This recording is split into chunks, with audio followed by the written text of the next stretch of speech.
Some theologians see our lives as on a chessboard. We make a move, and then God responds with a counter move. These modern thinkers feel that God gives us totally free will, and then adapts himself to our choices as we make them. To these theologians, the future for God is an unfinished novel. Today, we'll see another lie exploded. Please stay with us. From Chicago's Moody Church, this is Running to Win with Dr. Erwin Lutzer, whose clear teaching helps us make it across the finish line. We're in a series on 10 Lies About God and why you might already be deceived. Today, Erwin Lutzer is speaking on lie number 7, that God doesn't know our future decisions. Let's begin today by taking an imaginary journey. Let us suppose that someone has been following you ever since you were born and accurately recording everything you have ever done. Let us suppose that this knowledge is so accurate that it includes the number of times that you have flicked your eyelids, the number of steps that you have taken, all of the decisions that you have made would all be recorded in minute detail. Let's suppose also that every word that you have ever spoken would be recorded and transcribed. All words, the good words, the bad words, they are all there. Now, I read somewhere that the average person speaks enough in a lifetime to fill a good-sized library. Now, I know some people, I think, whose library is a lot bigger than others. And sometimes it's not necessarily related to their age.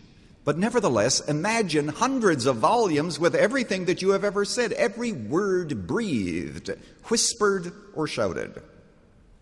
But let us suppose also that this library were to include all of your thoughts, that stream of consciousness that pours through your mind all of the hours that you are awake, the good, the bad, and the ugly.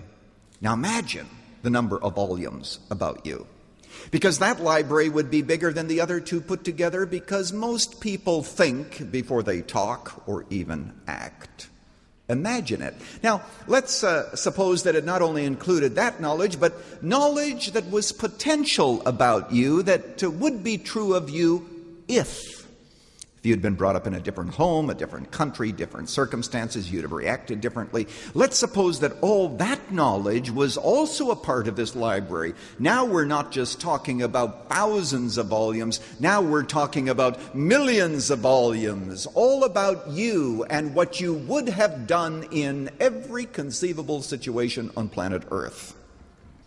All the decisions that you have made are all there. Now let me ask you a question. Do you think that God had all that knowledge about you already 1,000 years ago? Did God know you that thoroughly? Or could it be that there are all kinds of things that God didn't know about you until you showed up on the scene? He had no idea what decisions you were going to make until you were alive and made them. In evangelical circles today, there is a debate. And the debate is whether or not God knows the decisions of free creatures ahead of time. Some of these theologians are saying that God is like a superior chess player, and we are the amateurs. Now, if you're playing chess, you don't know what that amateur is going to do. But you do know this, that you have thought of various potentialities, and if he moves here, then you're going to counteract the move there. But there's no way for you to predict what his next move is going to be. That's the way in which they view God.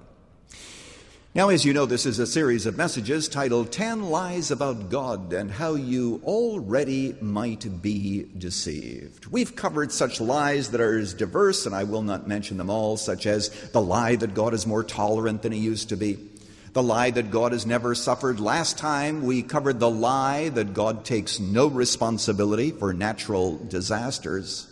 And today we come to another lie, the lie that God does not foreknow the decisions that we will make, and therefore he has to wait until we make them. That's the lie. I can imagine there's somebody here who says, well, you know, these theologians, they are always trying to think of some little thing to discuss. Why don't you think about something important for a change? What if I were to tell you that this doctrine actually impinges upon your salvation? What if I were to tell you that it undercuts all possibility that you can daily trust God? What if I were to tell you that at the end of the day, it is an assault on Christian theology? Let's suppose that there would be a missile that would leave a silo in Colorado for Moscow, and it's only off by 1 degree. I can imagine that there are some scientists who say, what's all the fuss? 1 degree? There are 360 degrees in a circle. What's 1 degree? Let them have their error. But by the time it gets to Moscow, it's missed its target by hundreds of miles. Sometimes 1 degree matters. Sometimes one theological error matters. This one does. Well, let me give you a brief history. And I just was thinking this morning about the privilege that I have to preach here at Moody Church. And I just want to look into your eyes for a moment and tell you something. I would rather preach here than any place I have ever preached in all the world. First of all, the very fact that you folks put up with me is a wonderful, wonderful experience for me. But also, you actually listen to these theological discourses, which I think is remarkable. In fact, the experts tell us that's not supposed to happen. You can't do this type of thing in church, we're being told. Well, somehow it's happening here, and you folks just keep showing up. Thank you. Thank you. Because I'd like to begin today by getting a bit into the history of where this idea began that God is finite with respect to knowledge. What is its history? Is it biblical? What impact does it have? And then we're going to talk about God's knowledge of us specifically. By the time we're finished, there will be something here for all of us. Trust me. The early Greeks had this view of God, their gods, plural. They